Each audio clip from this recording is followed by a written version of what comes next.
తమ్ముళ్ళు, తమ్ముళ్ళు, కార్మిక సంఘం, పాప, కర్షక సంఘం, ఆర్టిస్టుల సంఘం, మరో సంఘం జర్నలిస్ట్ సంఘం. ఈ సంఘం ముందు ఒకే మాట ముందు మన శ్రీనివాసరెడ్డి గారు విజ్ఞప్తి చేస్తున్నా, తర్వాత నేను మాట్లాడతా.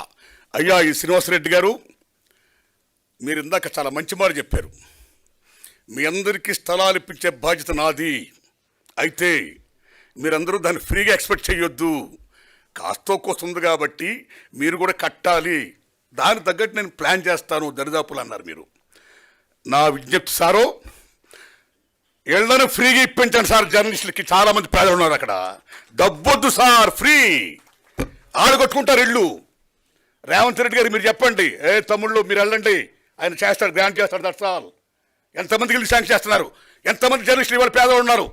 Out of 100 90% journalist are poor. కాబట్టి శ్రీనివాసరెడ్డి గారు నేను మరీ విజ్ఞప్తి చేస్తున్నా, ఆ పని చేసి పుణ్యం కట్టుకోండి. శ్రీనివాసరెడ్డి గారు వందనాలు మీకు. తమ్ముళ్ళరా, శ్రీనివాసరెడ్డి గారు ప్రెస్ అకాడమీ చైర్మన్, నేషనల్ లెవెల్లో ప్రెస్ అకాడమీకి ప్రెసిడెంట్ చేశాడు ఆయన. సేమ్ టైం నేను అడవి డ్యూటీల సినిమా తీస్తున్నప్పుడు, సెన్సార్ ఇబ్బందుల్లో పడినప్పుడు, ఆర్సీకి వెళ్ళినప్పుడు ఆ మహానుభావుడు మెంబర్గా వచ్చి నా సినిమాని బ్రహ్మాండంగా సెన్సార్ చేసి నారాయణమూర్తి సత్యం చెప్పాడు, ఆయన న్యాయం చేయండి అని సెన్సార్ చేసిన మహనీయుడు ఆ శ్రీనివాసరెడ్డి గారు. వారికి దిల్ రాజు గారు,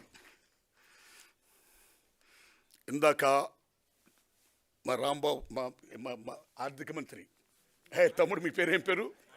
పార్లమెంట్లో నిర్మలా సీతారామన్ ఆర్థిక బడ్జెట్ పెట్టినట్టు ఈ జర్నలిస్ట్ సంఘం అసోసియేషన్ మీటింగ్లో మా సార్ ఆర్థిక మంత్రిగా గొప్పగా బడ్జెట్ పెట్టేశామన్నా. ఎవరిని తెచ్చారు, ఎంత ఇచ్చారు, ఎంతకు వచ్చింది, ఏం చేశారు, ఇంకా ఎవరు ఇచ్చారు, శభాష్ సత్యం ఓ శ్వేతపత్రం ప్రకటించారు. అందులో ముఖ్యంగా నిజంగా మనం గర్వించదగ్గ విషయం ఏంటంటే, ప్రప్రదంగా వాళ్ళు పెట్టినప్పుడు మాకెంత అవుద్దంటే, మెంబర్కి అవుద్దా లేకపోతే మొత్తంకి అవుద్దంటే, మొత్తానికి అవుద్దంటే 17 లక్షలు ఇచ్చి నేను దిల్ రాజుని అని దిల్లున్న రాజు అనిపించుకుంటుంటే, దిల్ రాజు గారికి,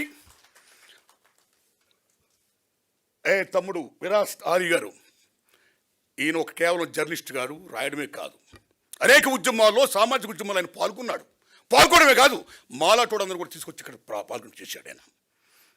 అలాంటి విరాస్ ఆలీ గారికి, ఈ జర్నలిస్ట్ సంఘం నాయకులు త్రిమూర్తులు రాంబాబు గారికి, రాంబాబు గారు ఒక మంచి మాట చెప్పాడు ఇందాక, ఒక ఫిల్మ్ ఫ్రెటర్నిటీ, మనందరూ బాగా కోరుకోవాలి, అందరం బాగుండాలన్నాడు ఆయన.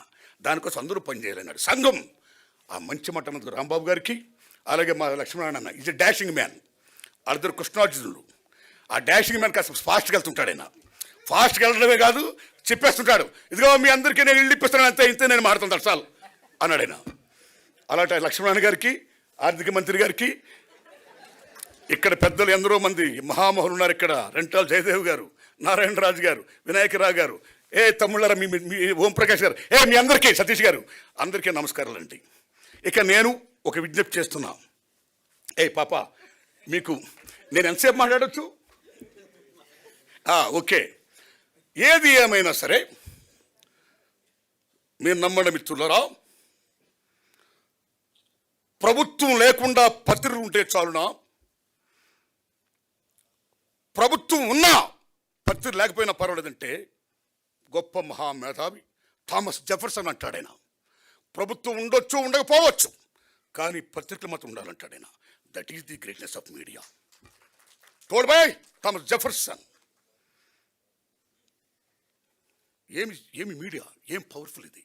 అలాంటి మీడియా నెపోలియన్ బోనాపార్టే 1000 తుపాకుల కన్నా మా రాజ్యాన్ని ఒక 4 ప్రశ్నలు సంధిస్తే మేము ఓడిపోయే భయం ఉంది. కాబట్టి నేను తుపాకి కంటే కూడా ప్రెస్కి భయపడతాను, కళానికి భయపడతాను, కాగితానికి భయపడతాను, రచిత మెదస్కు భయపడుతున్నాడు Napoleon బోనాపార్టే. That is the greatness of press, that is the greatness of media, right? ఇలాంటి మీడియాలో ప్రప్రథమంగా భారతదేశంలో 1924లో గుజరాత్లో మౌజ్ మజా అనే గుజరాత్లో ప్రప్రథమంగా సినిమా జర్నలిస్ట్ పేపర్ వచ్చింది, మౌజ్ మజా. బెంగాల్లో బైస్కోప్ అనే మ్యాగజైన్ వచ్చింది. ఢిల్లీలో చిత్రపాత్ అనే మ్యాగజైన్ వచ్చింది. బొంబాయిలో ఫిల్మ్ ఇండియా అనే మ్యాగజైన్ వచ్చింది, బాబురావు పటేల్. ఇలాగెందరో మహానుభావులు భారతదేశంలో సినిమా మ్యాగజైన్ అలాగ మొత్తం చేస్తూ ఉన్న దశలో ముఖ్యంగా మన తెలుగు రాష్ట్రంలో కాశీనాథు నాగేశ్వర పంతులు గారు ఆంధ్రపత్రిక వ్యవస్థాపకులైన ఆయన స్వతహాగా నటుడు కళాకారుడు కాబట్టి ఆ రోజుల్లో ఆంధ్రపత్రిక పెద్ద ఫేమస్ కాబట్టి ముళ్ళపూడి వెంకటరామయ్య గారు అందులో రచయిత కాబట్టి జర్నలిస్ట్ కాబట్టి మీరు నమ్మండి మిత్రులారా, ప్రప్రథంగా సినిమాల గురించి నాటకాల గురించి ప్రప్రథంగా కాశీనాథు నాగేశ్వర పంతులు గారి ఆంధ్రపత్రికలో వచ్చింది. ఆ తర్వాత రఘుపతి వెంకయ్యనాయుడు గారు 3 థియేటర్కి 18 నుంచి ఇంకో 2 థియేటర్ కట్టడం వల్ల స్టూడియో కట్టడం వల్ల then cinema journalism started in South India, ముఖ్యంగా మద్రాసు కేంద్రంగా. అలాంటి సినిమా జర్నలిజంలో ఎటువంటి మహామహులు ఓ కొడవగంటి కుటుంబరావు గారు, ఓ కొల్ల బ్రహ్మానందరావు గారు, ఓ రెంటాల గోపాలకృష్ణ గారు, ఓ ముళ్ళపూడి వెంకటరమణ గారు, వాసిరాజు ప్రకాశం గారు, ఎటువంటి మహనీయులు మోహన్ కుమార్ గారు, శ్రీనివాస్ గారు, ఎలాంటి మహానుభావులు జర్నలిస్టులు ఈవేళ ఎంతోమంది, ఓ ప్రభు, ఓ వినాయక గారు, మీరు ఈ జయదేవ్ గారు, ఇలాంటి ఎంతమంది మహానుభావులు కన్న గడ్డ ఈ తల్లి ఈ అమ్మ. ఇలాంటి దశలో అదే సినిమా ఇండస్ట్రీలో 3 ప్రశ్నలు చేయాలని కోరుకుంటూ ఆ 3 చెప్పేసి నేను విరమిస్తాను సార్.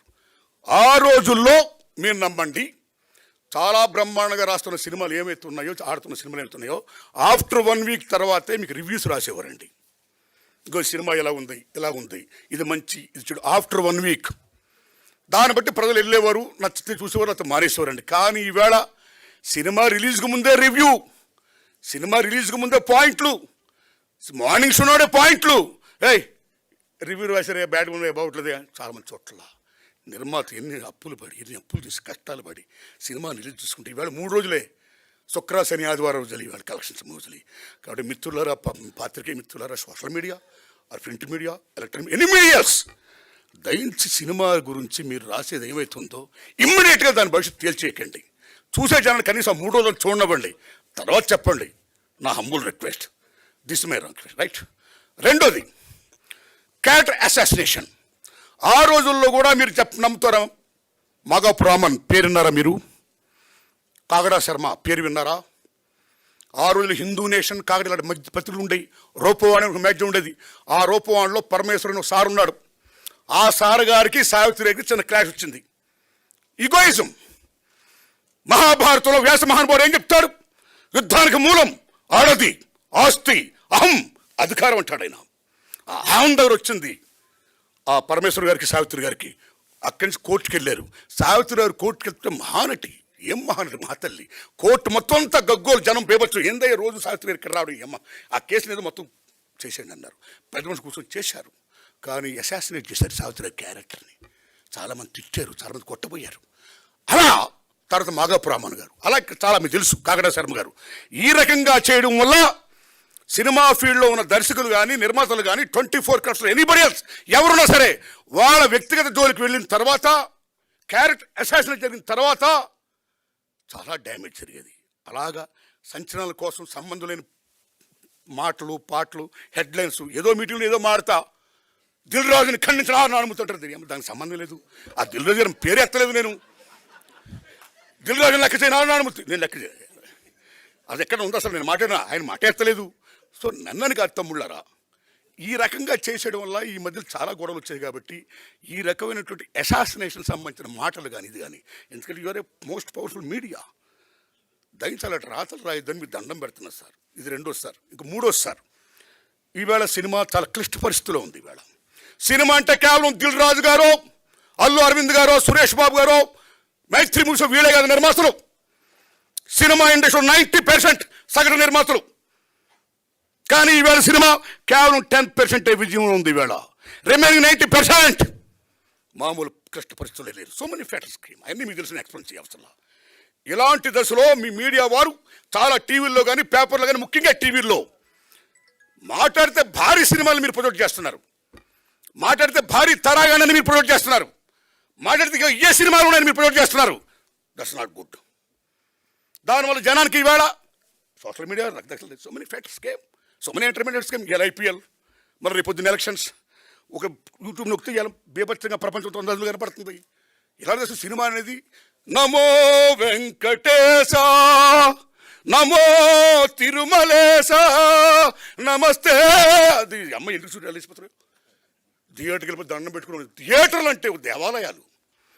సినిమా తీసేవాడు చూసేవాడికి మధ్య ఉన్నది ఏది చూపించే దేవాలయం సినిమా.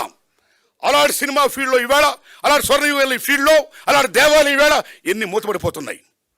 బికాస్ ఆడియన్స్ లేకపోవడం వల్ల, పోటీ పెరిగిపోవడం వల్ల, సో మెనీ ఫెట్స్ రావడం వల్ల భారతదేశంలో వినోదం సగటు మనిషికి కేవలం సినిమా సినిమా సినిమా. కానీ వాళ్ళు కేవలం సినిమాగా చాలా ఉన్నాయి. అలాంటిది సినిమాని కాపాడుకోవాలంటే కేవలం ఆ 4, 5 వాళ్ళే కాదు సినిమాలో, వాళ్ళ గురించే కాదు మీడియాలో, వాళ్ళ గురించి చెప్పడం కాదు మీడియాలో, సగటు సినిమా గురించి చెప్పండి. ఇదిగో ఈ సినిమా గురించి చెప్పండి జనానికి. వాళ్ళకు కూడా తెలియనివ్వండి మాకు ఈ సినిమా ఉంది చూడాలని అని మిమ్మల్ని హంబుల్ రిక్వెస్ట్ చేస్తున్నాం. థ్యాంక్స్ ఎలా తమ్ముళ్ళారా. ఇక రాంబాబు గారు, లక్ష్మణ, తమ్ముడు ఆర్థిక మంత్రి, నేను మనస్ఫూర్తి చెప్తున్నా తమ్ముళ్ళరా, రిప్రజెంట్ చేస్తారు. శ్రీనివాస్ రెడ్డి గారు ఫ్రీగా మాత్రం ఇప్పించి పుణ్యం కట్టుకోండి. నమస్కారం.